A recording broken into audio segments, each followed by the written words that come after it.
my dear brothers and sisters, and dear children. I remember an event that happened when I was a child that had influenced me.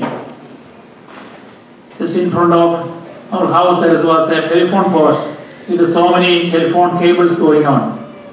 And there was some mistake because some two cables were touching one another.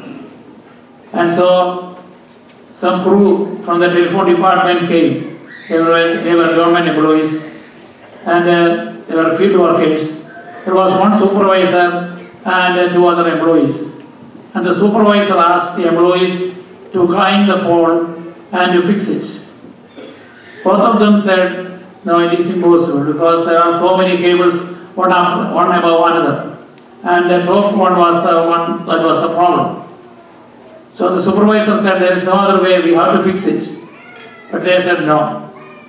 So the supervisor felt it bad, so he himself climbed and he fixed it. When I was a pastor of a parish, the bell tower had gone down before I went there because it was a wooden one. And so the parish council decided that we need to find a sponsor to construct a new one. So we got a sponsor and we got a very good concrete bell tower which is very high. So I told the contractor that there should be a permanent ladder because any or small ladder cannot help us to climb the top. So they had installed steel frames to climb on the top. One day the sacristan early morning came on Sunday morning and said, we cannot ring the bell. And especially during the many years back, without ringing the bell, people don't know the time. Though few houses will have their clocks or watches. So I said to the sacristan, you please climb and fix the bell. He said, no, I won't. And I had no other choice. So I myself climbed, of course without cassock. I climbed on the top, I fixed it and I came down. And then I said, okay, you now ring the bell. And he rang the bell. Now Jesus is showing a similar thing. That means we are complaining to God, oh, there is a lot of suffering, it's very hard in this life. But Jesus took the worst situation in this life because he was born in a manger. We were all born either in a hospital or in a house. Very rare people will be born in a flight or in a car. Usually, most of us are born in a very comfortable situation. But Jesus was born in a manger and then his life was in threat. Mary and Joseph had to flee him to Egypt to save his life during that cold season. And then he lived for 30 years in a poor family. He helped his parents working as a carpenter. From 12 years age, he was also a carpenter up to 30 years of age, or that means 18 years.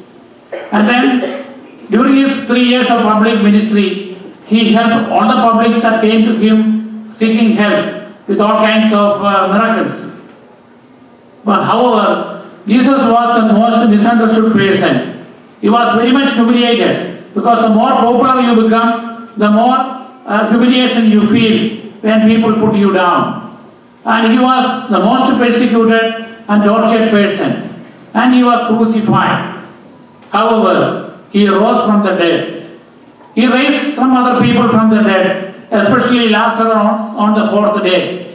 However, that was with the help of an outside person. Now, Jesus rose by himself. And no other gods, that means other pagan gods, had risen from the dead. And no human gods were willing to suffer like Jesus did. And none of them, after their death, came back to life.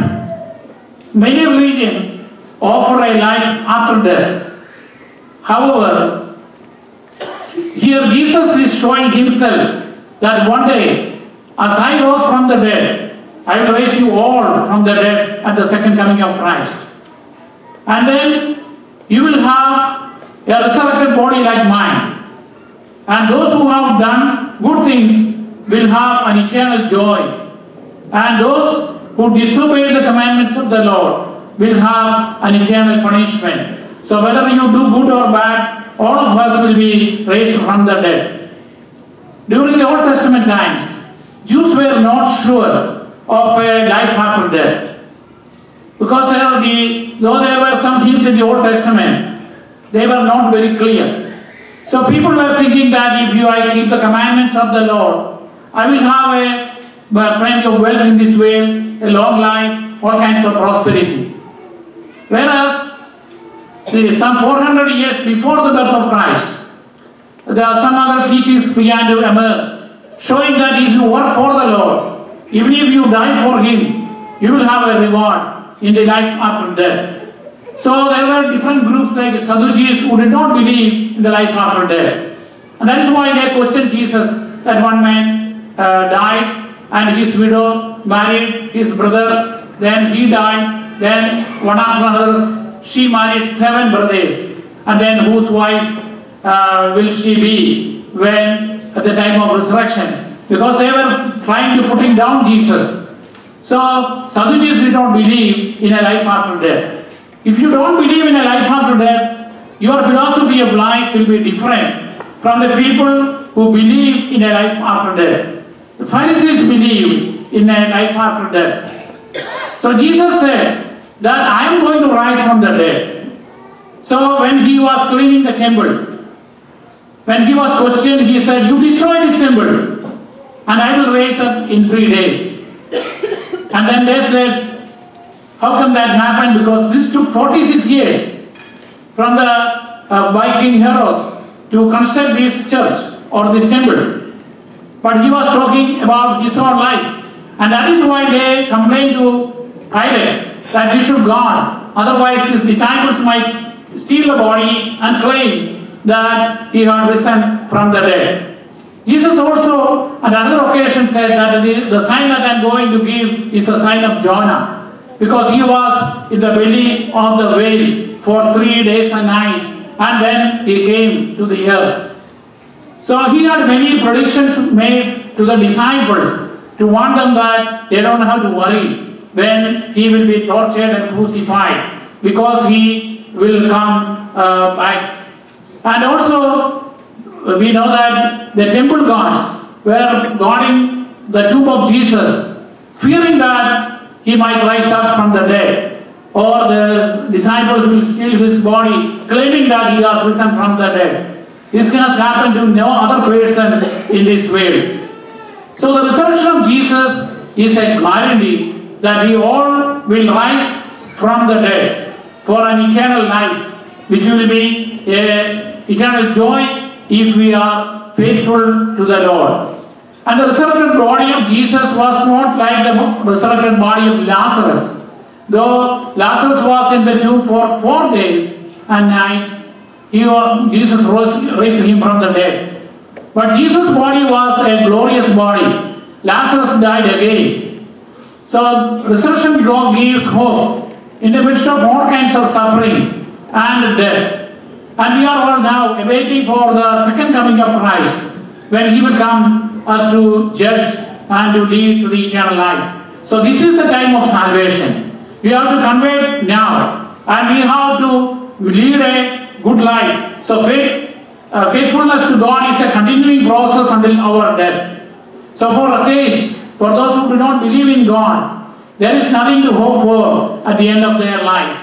And so let us keep our faith and aim at the eternal reward.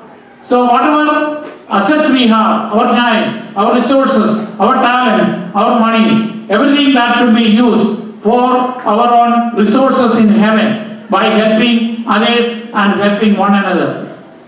And I wish you all a happy Easter.